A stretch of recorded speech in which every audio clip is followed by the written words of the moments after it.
राजधानी दिल्ली में लगातार कानून व्यवस्था का मुद्दा गरमाया हुआ है और वो इस वजह से भी आम आदमी पार्टी के राष्ट्रीय संयोजक लगातार उन परिवारों से मिल रहे हैं जिनके साथ ऐसी घटनाएं हुई हैं। आज सुबह सुबह दो घटनाएं सामने आई। विश्वास नगर में एक बर्तन व्यापारी को गोली मारी गई, गोविंदपुरी में भी घटनाएं सामने आई।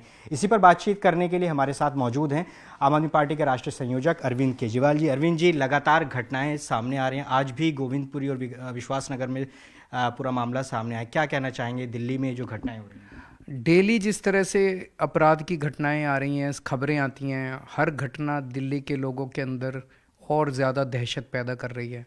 लोग बहुत बुरी तरह से डरे हुए हैं। पिछले कई महीनों से मैं जिनके साथ ये घटनाएं घटी उनके घर जा रहा हूँ, लोगों से मिल रहा हूँ, उनसे बातचीत कर रहा हूँ और लोग बहुत ज़्यादा खौफ में हैं।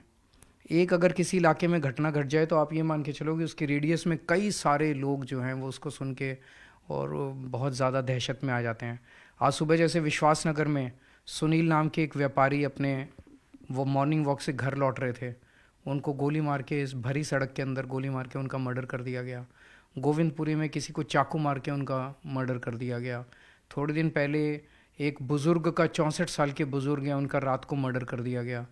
ना व्यापारी सुरक्षित हैं, व्यापारियों को खुलेआम फिरौती की बड़े बड़े गैंगस्टर्स ऑपरेट कर रहे हैं दिल्ली के अंदर।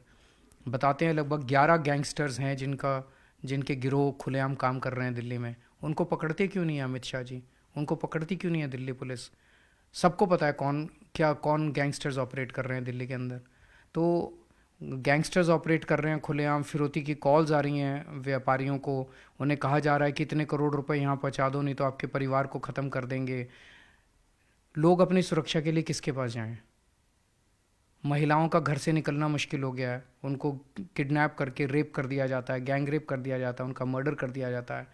आप घर से निकलो, सड़क के ऊपर चल रहे होगे, आपका मोबाइल फ़ोन छीन के भाग जाते हैं, चेन छीन के भाग जाते हैं, पर्स छीन के भाग जाते हैं। स्नैचिंग की इतने इंसिडेंट्स हो गए हैं। दिल्ली के कोने कोने में नशा बिक रहा है। रोज़ दिल्ली से लगभग 17 बच्चे गायब हो रहे हैं। मिसिंग चिल्ड्रन का डेटा इतना खौफनाक है, 17 बच्चे डेली दिल्ली से गायब हो रहे हैं। और दिल्ली की कानून व्यवस्था की जिम्मेदारी सीधे सीधे अमित शाह जी पे आती है, गृह मंत्री पे आती है। अमित शाह जी को कोई चिंता ही नहीं है, वो उनके पास दिल्ली के लिए टाइम ही नहीं है। वो केवल देश भर में घूम घूम के चुनाव कराते हुए घूम रहे हैं बीजेपी को। तो लोग पूछना चाहेंगे अमित शाह जी से कि हम किसके पास जाएं, हमें सुरक्षा कौन देगा? एक आखिरी सवाल, अब चूंकि चुनाव नज़दीक आ रहे हैं, आप ये मुद्दा भी उठा रहे हैं, तो आपसे भी तो ये पूछा जाएगा कि दिल्ली में तो आपकी सरकार है, फिर केंद्र की कितनी जिम्मेदारी? हालांकि लॉ एंड ऑर्डर केंद्र के अधीन आता है। हाँ, तो 2 सरकारें दिल्ली में हैं।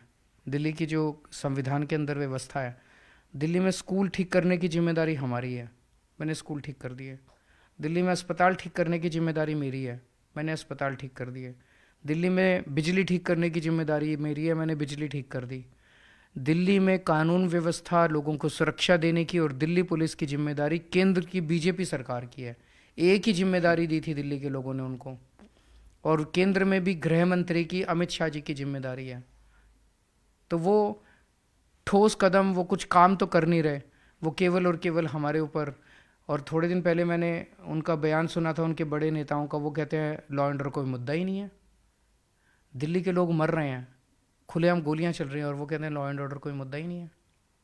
बहुत बहुत शुक्रिया न्यूज़ 18 इंडिया से बात करने के लिए अरविंद केजरीवाल, जो लगातार केंद्र सरकार पर लॉ एंड ऑर्डर को लेकर हमलावर हैं और जिम्मेदार सीधे तौर पर केंद्र सरकार को मान रहे हैं। कैमरा पर्सन युगल के साथ जावेद मंसूरी, न्यूज़ 18 इंडिया, दिल्ली।